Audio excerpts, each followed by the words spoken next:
We like to tell ourselves that elections are contests of ideas, that candidates rise or fall because of vision, character, and the will of the people. And of course, voting matters. But that is not the whole story. Beneath the speeches, the campaign ads, the party slogans, and the endless commentary, there is another system at work. A quieter system, a more powerful one. A system built not only on persuasion, but on money. In the 2023 to 2024 federal election cycle, presidential candidates alone raised about $2 billion and spent about $1.8 billion. That was only one piece of a much larger financial machine surrounding American politics. Now, money in politics is nothing new. Wealth has always had influence. But over time, the scale changed, the tools changed, the legal structure changed, and what used to be influence at the edges became something much larger, something woven directly into the daily operation of politics itself.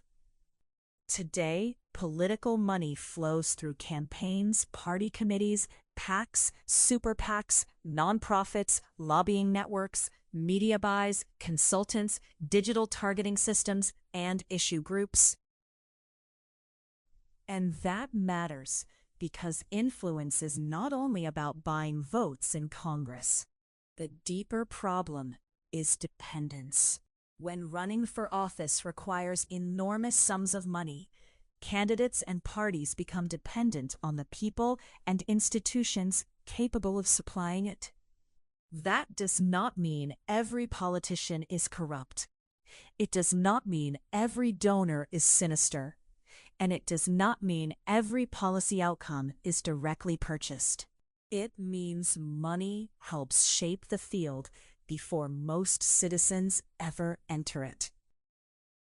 A major turning point in this story came in 2010 with the Supreme Court's Citizens United decision. Supporters argued that independent political spending should be allowed, especially if it remained separate from candidates and transparent to the public. But the system that followed did not become fully transparent. According to the Brennan Center, the 2024 federal election cycle was the most secretive since Citizens United, with more than $1.9 billion in dark money flowing into federal races.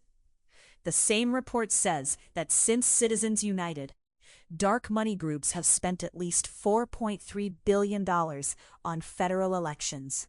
That phrase, dark money, matters.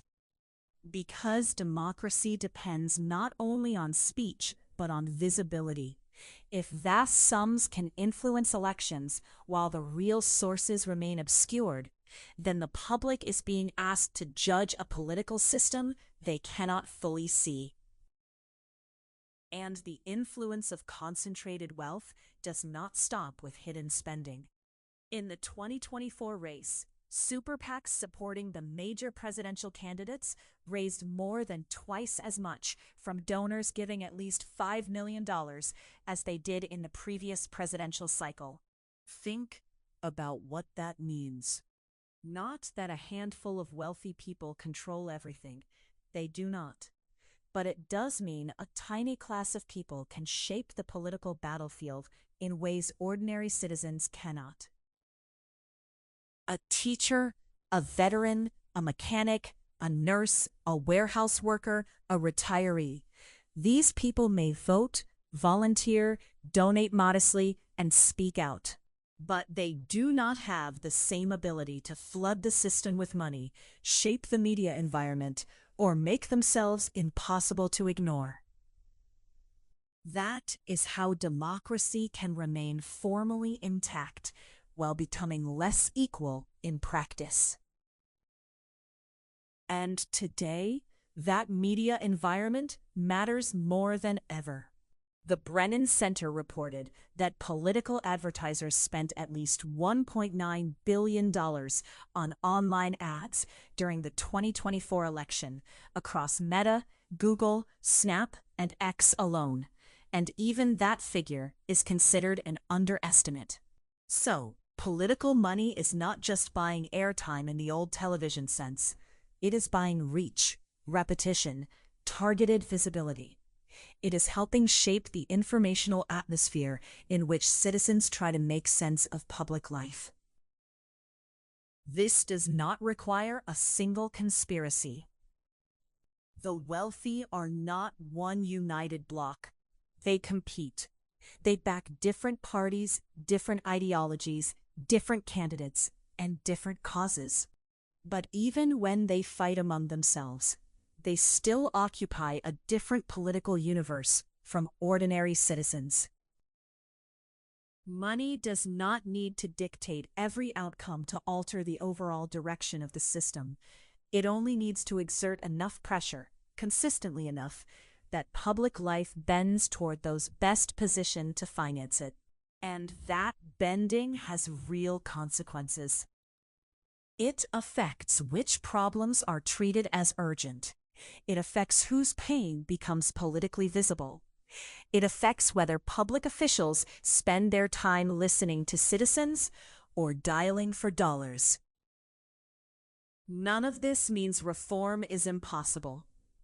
There are real steps that could reduce the grip of big money, stronger disclosure laws, tougher enforcement, systems that amplify small donors, and public financing structures that make candidates less dependent on concentrated wealth.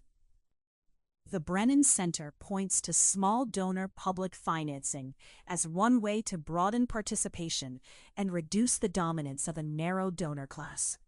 It has also highlighted New York's public financing system as a way candidates can raise competitive sums from in-district small donors rather than relying mainly on mega donors.